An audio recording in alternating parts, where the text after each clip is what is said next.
Okay, let's unpack this. Imagine a generation, right, that has never known a world without smartphones or streaming or even like voice assistants. Mm-hmm. We're talking about kids who aren't just digital natives. They're truly tech fluent from, well, day one. Yeah. Today, we're doing a deep dive into the fascinating world of Gen Alpha. They're the newest and soon-to-be largest generation. Our big question really is, are Gen Alpha truly humanity's next evolutionary leap? You know? Yeah. Or are they maybe unknowingly forging a path that's, well, fraught with unprecedented challenges? What's really fascinating here is how fundamentally different their formative years have been compared to, well, any generation before them, really. Dramatically different. Yeah, we're looking at a whole stack of sources today, trend reports, impact studies, to really try and understand who Gen Alpha is, what shapes their views, their habits, and, what that actually means for our future. It's about uncovering those subtle, kind of profound shifts happening right under our noses. Exactly. So our mission for this deep dive is to pull out the most important nuggets of knowledge about this groundbreaking group. We'll explore their unique characteristics, how global events have molded them, their incredible influence, and, yeah, even some of the hurdles they face in this hyper-digital world. By the end, you'll hopefully have a clearer picture of this generation that's really poised to redefine everything. Yeah. And, fingers crossed, maybe a new lens to view the future through. So, to start, who exactly are we talking about when we say Gen Alpha? What sets them apart right from the definition? Okay, so Gen Alpha refers to children born globally between roughly 2010 and 2025. They follow Gen Z, obviously, and they're named after the first letter of the Greek alphabet, sort of symbolizing a new beginning. A fresh start. Exactly. What's unique is they're the first generation born entirely within the 21st century. Entirely. And get this, by 2025, they're expected to reach 2 billion globally. 2 billion. 2 billion, making them the largest generation in history. They'll surpass even baby boomers and Gen X. Think about that for a second. The sheer scale of this shift means their collective experience is going to reshape society globally. That's a massive demographic shift, absolutely. And a big part of what defines them comes from who raised them. Right? Yeah.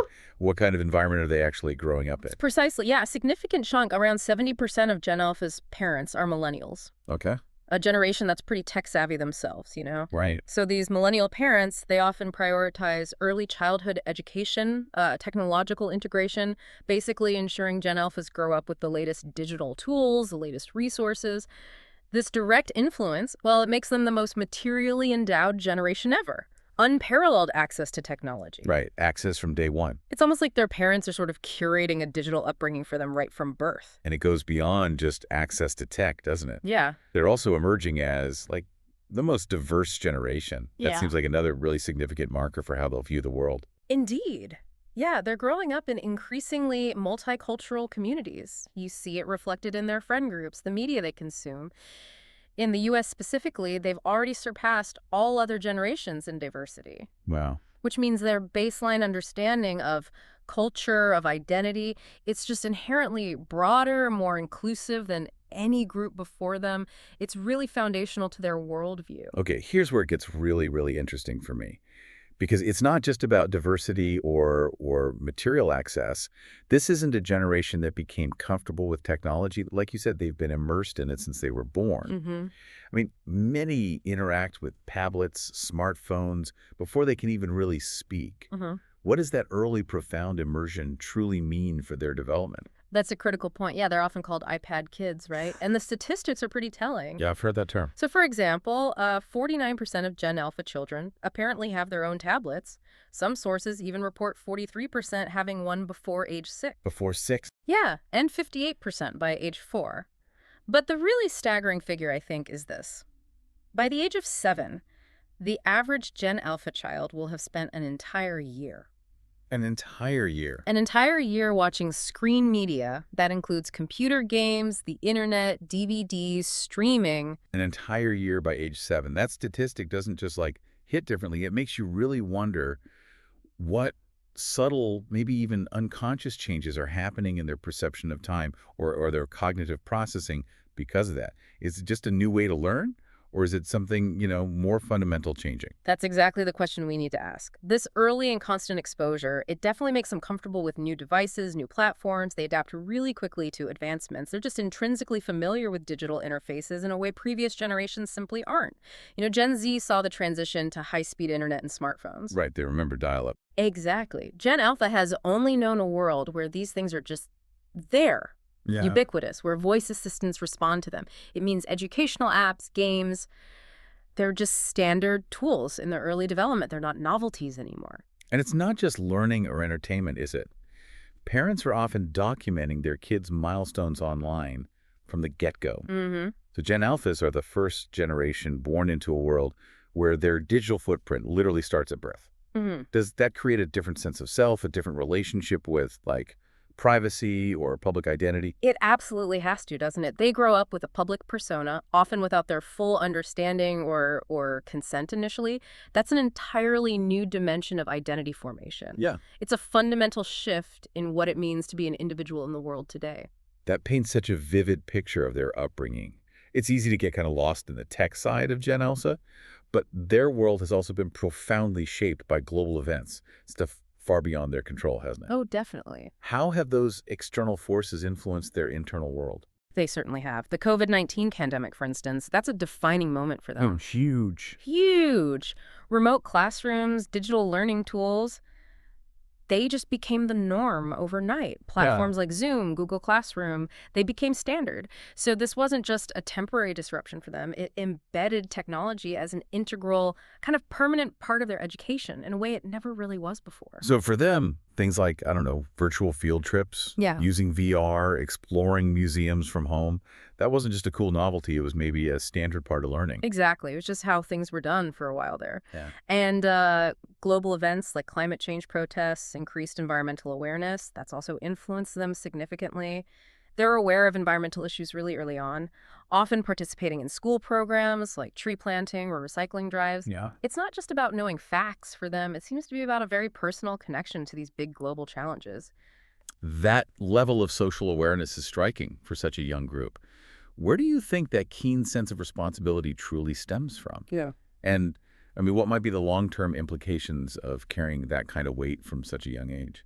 Well, it likely stems from that constant, often unfiltered exposure through social media and news, but also, like we said, from the active engagement of their millennial parents. Right. Gen Alpha is highly aware of social issues.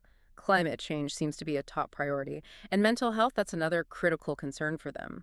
One stat suggests 75% of 8 to 10-year-olds already state they are thinking about mental health. 75%. Of 8 to 10-year-olds. Yeah. What does it mean for society when awareness of these complex adult issues begins so early? It suggests a generation that, while young, might be processing complex realities in really unprecedented ways. Fostering this strong sense of responsibility, sure, but maybe also carrying new kinds of burdens. It makes sense then that I saw a figure 92% of Gen Alphas believe it's important to be themselves. That strong sense of individuality and self-expression seems to tie into this awareness, almost like saying, okay, I need to be true to myself to deal with these big issues.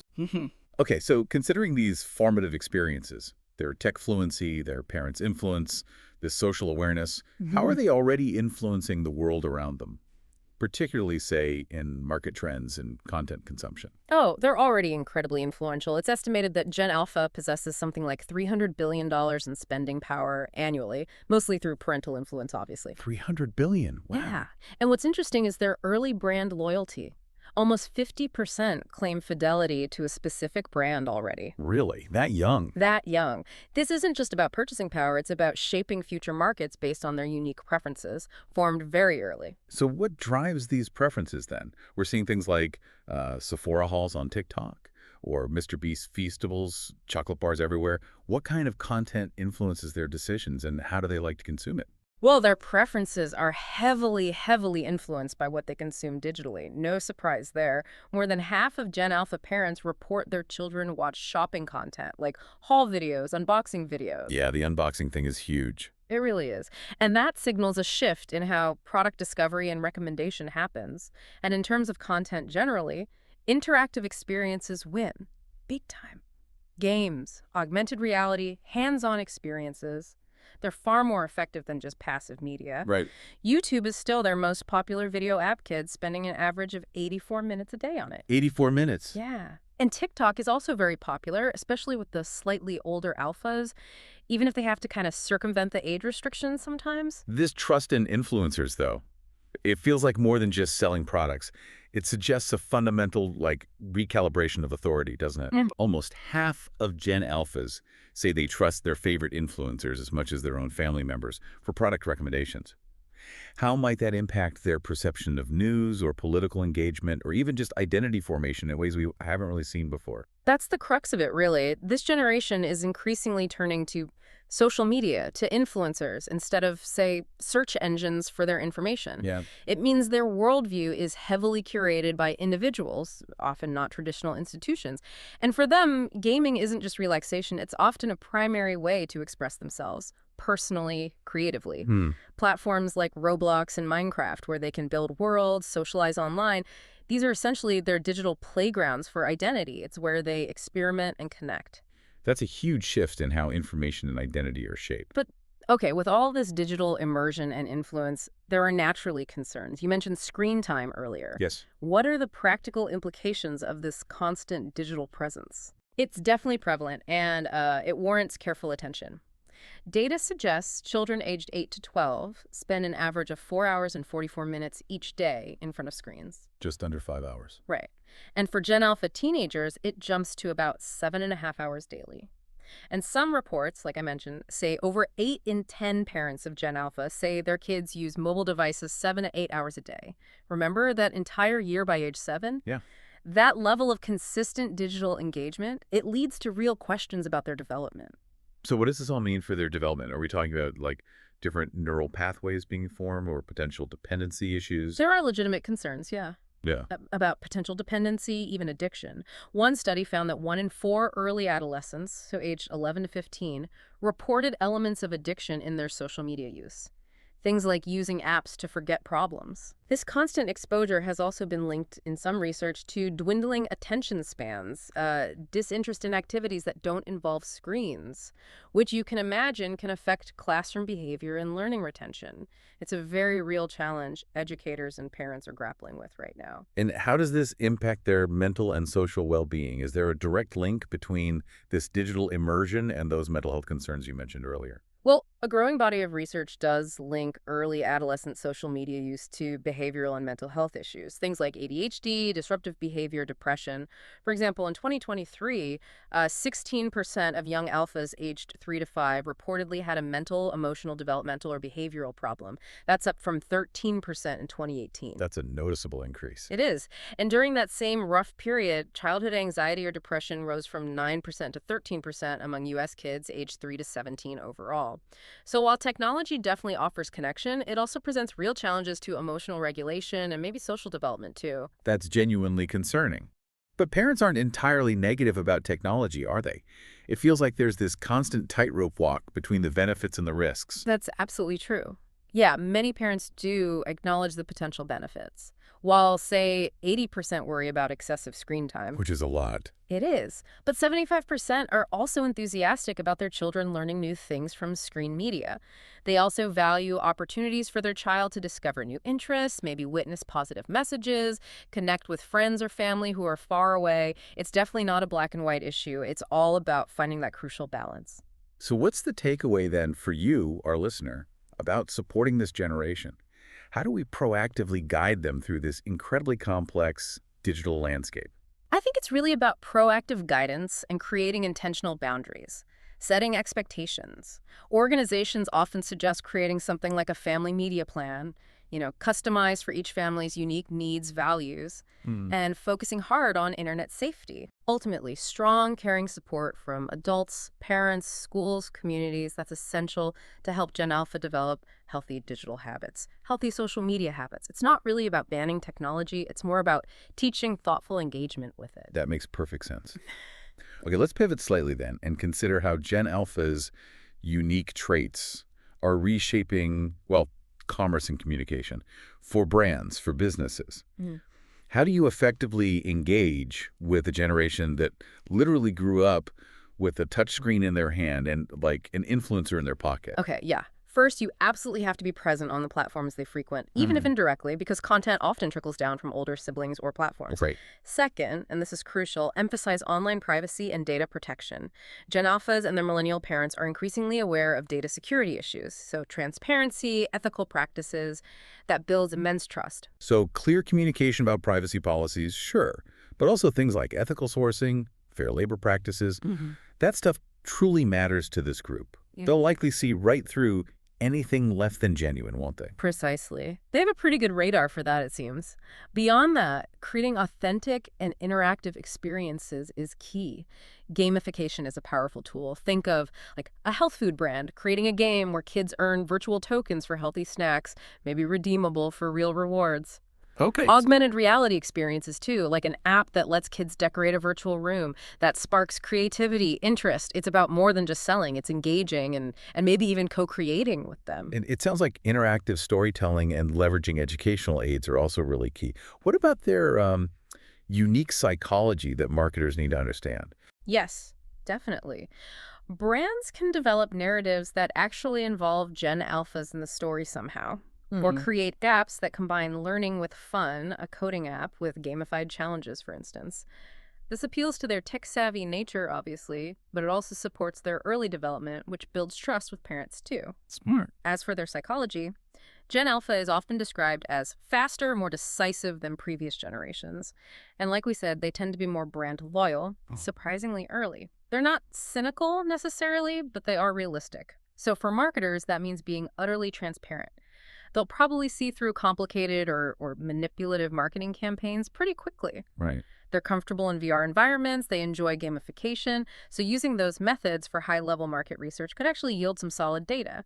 And lastly, perhaps most importantly, be a listener. They seem mature for their years, but they're still optimistic, they're socially conscious, they want to understand their place in society. Following the influencers they follow is key here, because that's often where they're having their most authentic conversations. So, wrapping this up, what does this all mean for us? Gen Alpha is truly a generation unlike any we've seen before, isn't it? Tech fluent from birth, shaped by huge global events, wielding significant influence socially, economically. They really are the living embodiment of our central question. Are they humanity's next evolutionary leap, or are they maybe forging a path with some unprecedented challenges baked in? I think they embody both, absolutely. The immense advantages and the potential pitfalls of a fully digital world. Their critical early years have been marked by this unprecedented tech integration, these global challenges, leading to unique developmental pathways, yes, but also real concerns, particularly around mental health and attention spans. However, they are also, as we've discussed, the most diverse, the most socially conscious, and potentially the most highly educated generation ever. They're poised to make a significant impact. They value authenticity, interaction, transparency, and they're already showing how they're going to reshape consumer trends, the future workforce, demanding more from the world around them. Yeah, as they grow older, Gen Alpha will absolutely continue to redefine how we live, how we learn, how we interact with the world and with each other. Their journey is really just beginning, and it's going to be fascinating to watch unfold. So as you go about your day, maybe think about this. In a world where digital experiences are just woven into the very fabric of childhood now, how will Gen Alpha's inherent adaptability, their drive for authenticity, how will that challenge all of us to rethink our relationship with technology and maybe ultimately with each other?